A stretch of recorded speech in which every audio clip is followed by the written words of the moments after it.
प्रणाम टीवी को आपको स्वागत। आज मुख्य खबर छत्रपुर सदर महकुमार कड़मणा पंचायतर तरेपाटपुर ग्राम ब्रह्मपुर विश्वविद्यालय तत्वावधान छत्रपुर सरकारी विज्ञान महाविद्यालय एनएसएस कैंप बा जातीय सेवा योजना 7 दिन धरी शीतकालीन शिविर आयोजित हो जाइछि।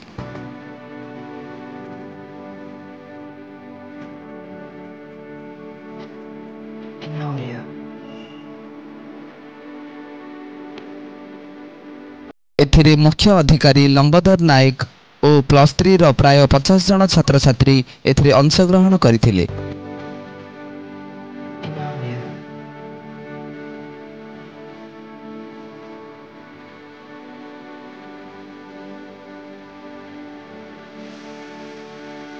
एही कार्यक्रम शीत दिन रे 7 दिन धरी अनुष्ठित होइथाय। एही ग्रामर समस्त रोड साइड स्कूल विभिन्न अलिया आवर्जना को सफा करने सह विभिन्न सचेतनता डेंगू मलेरिया बाल्य विवाह आदि नाटक परिवेषण माध्यम ग्राम लोकों को बुझाई कही।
प्रथमतः प्रणति टीवी को आंतरिक धन्यवाद।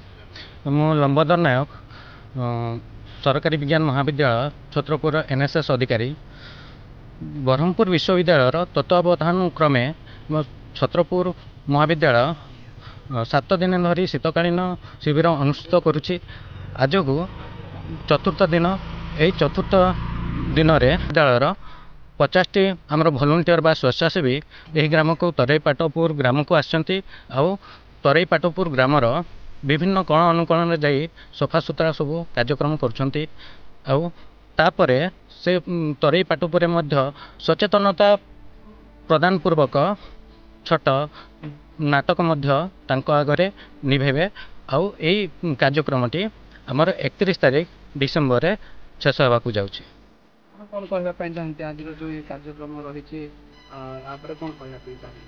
प्रथमतः धन्यवाद मत सुजोग दे मो ना हूँ किरण महाराणा आ सरकारी विज्ञान महाविद्यालय छात्री सारंग कहवा अनुजाई आम 7 दिन धरी एनएसएस कैंप को आसु तरे पाट गोटे जगह को गोटे गाँव को आसु।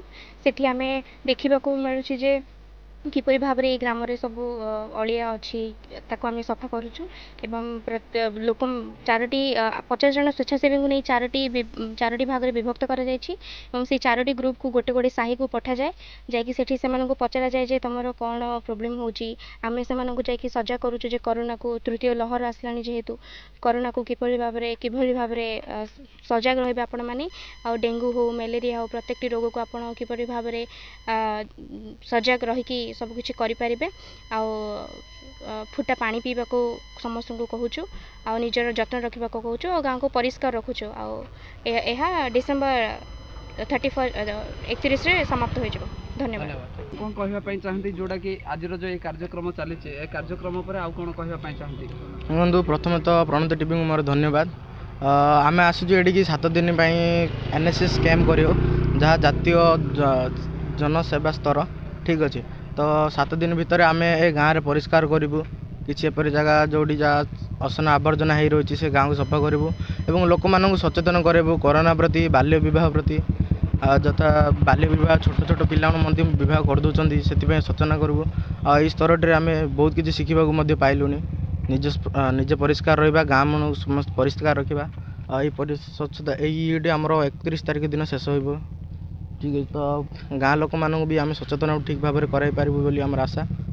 ଆମେ ଲାଗିଛୁ ଗାଁ ଲୋକଙ୍କୁ ସେବା କରିପାରିବୁ ଆମେ କହିବୁ ତ ଗାଁ ଲୋକଙ୍କୁ ସେବା କରିବା ପାଇଁ ଯଦି କିଛି ସେମାନେ ନ ବୁଝନ୍ତି ତ ଆମେ ନାଟକ ଦ୍ୱାରା ବି ପରିବେଷଣ କରି ସେମାନଙ୍କୁ ବୁଝାଇବାକୁ ଚେଷ୍ଟା କରିବୁ।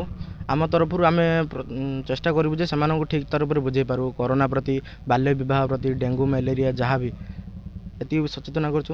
ଧନ୍ୟବାଦ। Thank you.